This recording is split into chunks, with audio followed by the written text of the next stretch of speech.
So good evening all of you. I welcome you on your very own YouTube channel Manoj Jahangir classes और as you all know हम लोग आज की class में discuss करने वाले हैं जैसे कि आपको पता लग रहा है difference between contraction and decrease in supply.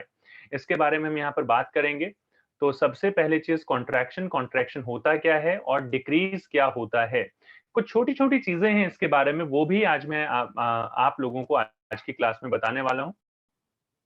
तो ये मैंने इसको सर्कल कर दिया। पहले हम कॉन्ट्रैक्शन के बारे में डिस्कस करेंगे जो हमने लेफ्ट हैंड साइड प्रेजेंट किया हुआ है एंड देन डिक्रीज को हमने राइट हैंड साइड लिखा हुआ है। सबसे पहली चीज, what is the meaning of contraction. Contraction का मीनिंग क्या होता है भाई? तो अगर हम मीनिंग की बात करें स्टूडेंट्स, तो मीनिंग यहाँ पर मैंने आपको बताया कि whenever we first of all before meaning I have already discussed it with you कि जब भी हम इस तरीके के क्वेश्चंस की बात करते हैं, contraction, decrease, increase in supply या एक्सपेंशन इन सप्लाई, या फिर हम बात करते हैं change in supply and change in quantity supplied, तो मैं आप लोगों को हमेशा रिकमेंड करता हूं कि बच्चे यहाँ पर आप दो लेटर्स का यूज जरूर करें। एक तो है फॉल और दूसरा है राइज। इंक्रीज डिक्रीज का यूज ना करें, इन दो लेटर्स का यूज करें, बिकॉज ये थोड़ा सा अंडरस्टैंडिंग आपकी बढ़ा देते हैं, कंफ्यूजन क्रिएट नहीं करते हैं ये।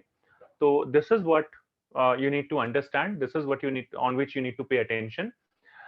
मीनिंग की बात कर लेते हैं बेटा। मीनिंग की बात करें तो हम कहते हैं कि मीनिंग की बात करें, इट रेफर्स टू फॉल।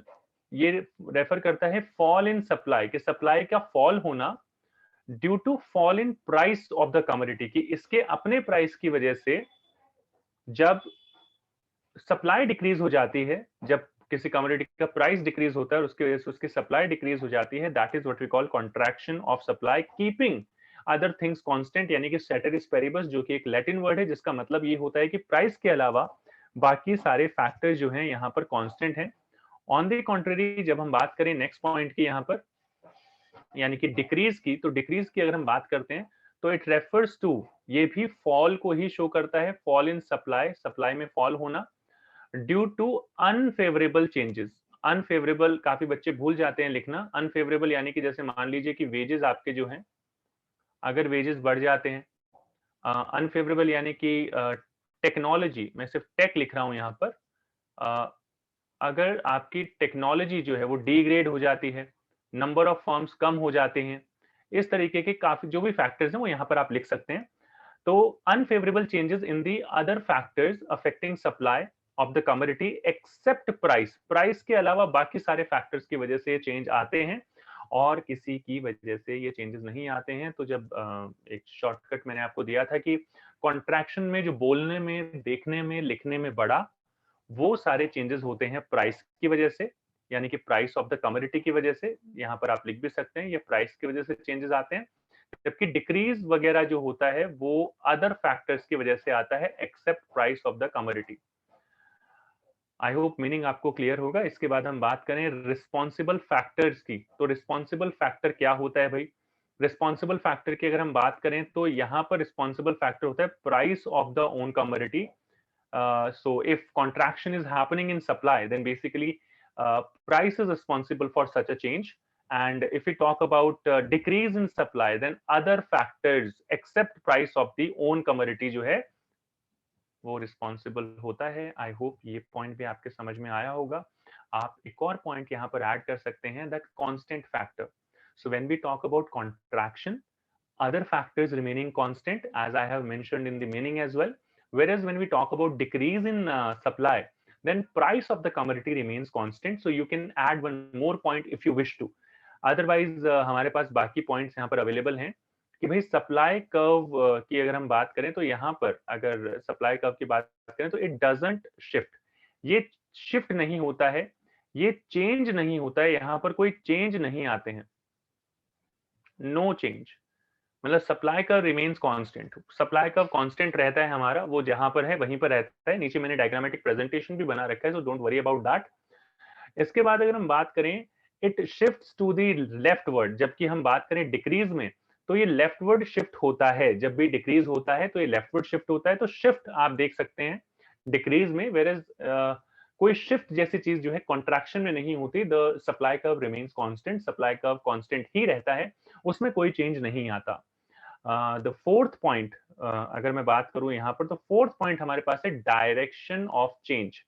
कि जो चेंज होता है मतलब जो डायरेक्शन ऑफ चेंज क्या है, किस तरह से चेंज होता है। तो जब भी हम बात करते हैं कॉन्ट्रैक्शन की, it shows downward movement along SS curve. SS curve मतलब सप्लाई कर्व।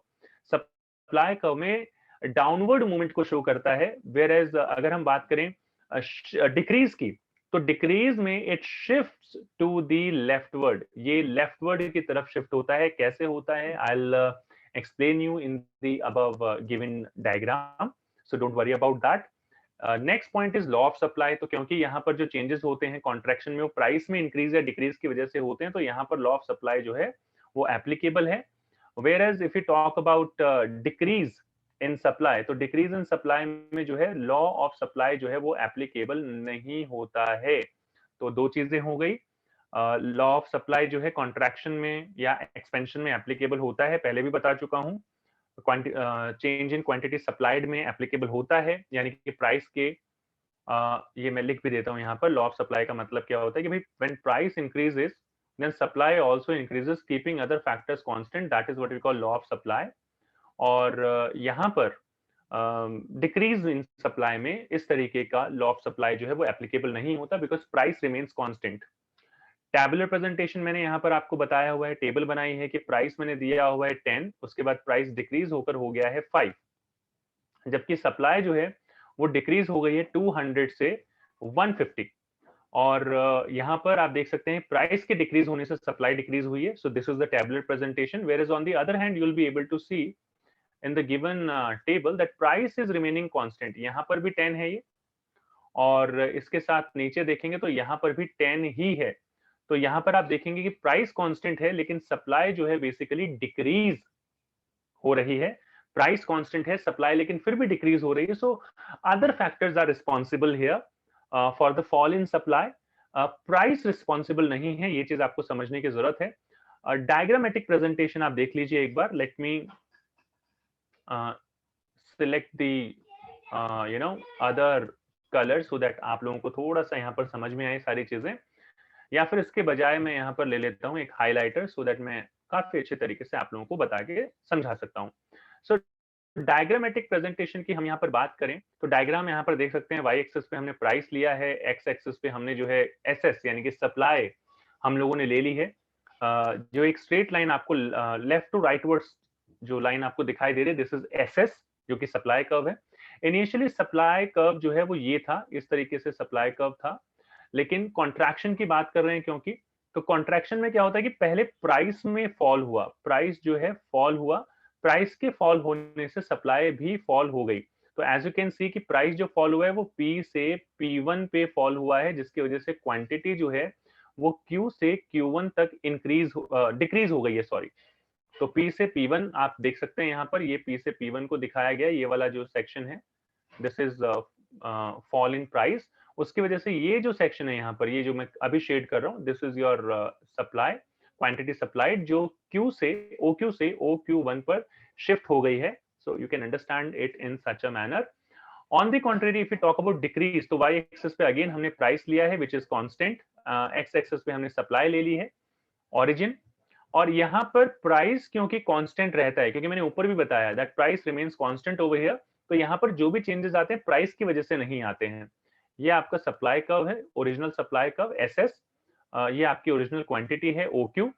अब यहाँ पर क्योंकि अदर फैक्टर्स में, यानी कि आप वेजेस आप कह सकते हैं राइज हो चुके हैं, टेक्नोलॉजी जो है वो डिग्रेड हो चुकी है, या फिर नंबर ऑफ फर्म्स जो है वो डिक्रीज हो चुका है, कोई भी और फैक्टर जो है, इन सारे फैक्टर्स की वजह से, यानी कि अनफेवरेबल चेंजेस की वजह से the supply curve has shifted to the leftward from SS to S1 आप यहाँ पे देख सकते हैं, ये S1 है। और यहाँ पर आप जो शिफ्ट देख रहे हैं दिस इज लेफ्टवर्ड शिफ्ट, इसको लेफ्टवर्ड शिफ्ट बोलते हैं। डिक्रीज में होता है, ये डिक्रीज का मतलब ही लेफ्टवर्ड शिफ्ट होता है। तो आई होप यहाँ पर ये सारी चीजें मैंने क्लियर कर दी हैं, कोई प्रॉब्लम वाली बात नहीं है। एक चीज जो आप लोगों को समझ में आनी चाहिए, जो आप लोगों को पता होना चाहिए अकॉर्डिंग टू मी इज कि जब भी आप यहाँ पर बात करते हैं, ये मैं हम स्पेस यहाँ पर ले लेते हैं थोड़ा सा, ये ज्यादा ही ऊपर चला गया है, वापस लाते हैं। तो जब भी हम बात करते हैं इन सारी चीजों की, तो एक चीज आपको ध्यान रखनी होती है बेटा, कि whenever we talk about leftward, जब भी हम बात करते हैं लेफ्टवर्ड या राइटवर्ड शिफ्ट की, ये इससे हट के बात बता रहा हूं मैं आपको, तो यहां पर लेफ्टवर्ड या rightward shift of supply curve जब भी होता है, shift in supply curve, do remember one thing कि आपका प्राइस इसके लिए रिस्पॉन्सिबल नहीं है, यानी कि इट डजंट हैपन